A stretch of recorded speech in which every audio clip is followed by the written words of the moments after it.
In this video, I'm going to fix everything that I don't like about my workshop. My workshop is the third bay of my garage. I plan to build a wall and insulate it. My large workbench is too big for a single bay, and it's not flat anymore. I'm storing tools in large cabinets that I don't even use all that often, so those need to go. I really want to think about my space in 3 dimensions instead of just 2 dimensions now. I'm getting rid of my old job site table saw and incorporating a SawStop Job Site Pro. I'll need a new outfeed and assembly setup. I'll need some sort of collapsible track saw station. I have to figure out where I'm going to work in my new joiner. I want to completely overhaul my dust collection and also add a cyclone. I've also never had proper wood storage, so I need to come up with some sort of wood storage solution. So here we go, 6 months and 6 minutes. I framed what I believe is called a stacked wall, which is not the right way to do it as far as I know, but I don't care. I'm hanging the OSB across the stack to give the wall some more structural integrity. Moving those huge antique cabinets downstairs into my office was definitely a day's work. When you make stuff like this, don't tighten the screws all the way down right away. Get every single screw in, and then tighten them down, because if you tighten it down on a square, and then you try to get your last piece on and it comes together like this instead of this, you have to go around and loosen all the screws again. One thing I am going to mess with is moving the air compressor out to the other side of the garage and running it through right there where the garage hardware thing has to come through. YouTube. I'm a YouTuber. Here I'm finally starting to get stuff put back together. I went with that particular workbench because I figured it would be super flat and it's just easier for me. The compressor is out of the workshop and I'm running the lines across the ceiling and down to my workbench. Are we going to scare the crap out of me every time the air compressor gets turned on?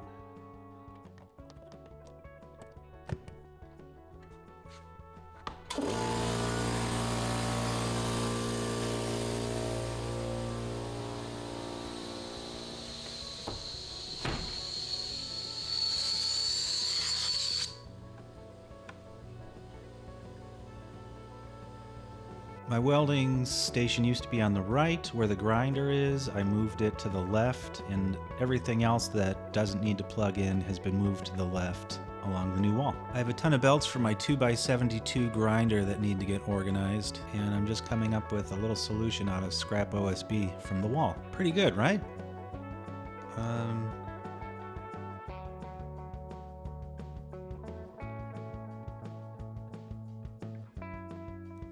There we go. That's the base for the large Harbor Freight dust collector, and I was able to get my entire dust collection off of the floor, and I am so happy about it. It's not quite finished in this cut or this scene, but once the final product came together, I'm able to just turn it on at shoulder's length instead of reaching down over the dust collector. Oh man, and I have all that floor space back.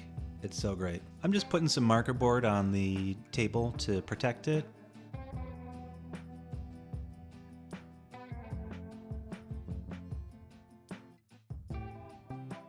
Rigid foam storage for my collapsible track saw station. I just went with collapsible sawhorses. And here we're cutting down a shelf for my new wood storage. I made this wood storage cart that everybody on YouTube who's a woodworker has made.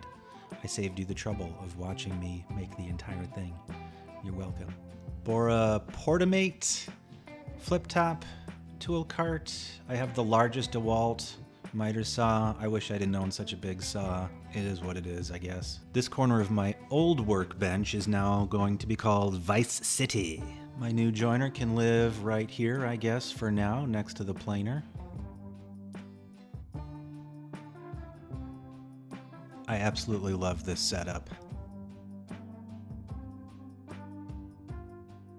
Film this, not my face. Film what I'm doing. Nobody cares about my face. Got some French cleat camera mounts.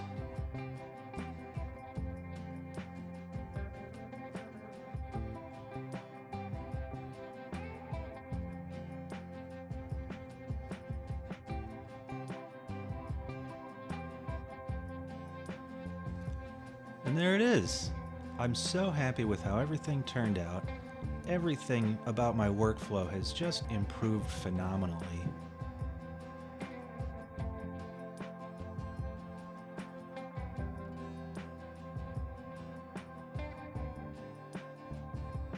I think it's all done. Everything is... Wait. Did I forget something?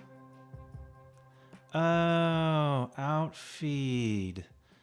Oh, I made a torsion box like all the other woodworkers made. And I didn't film it and force you to watch it like everybody else has. You're welcome. Gingy, oh yeah!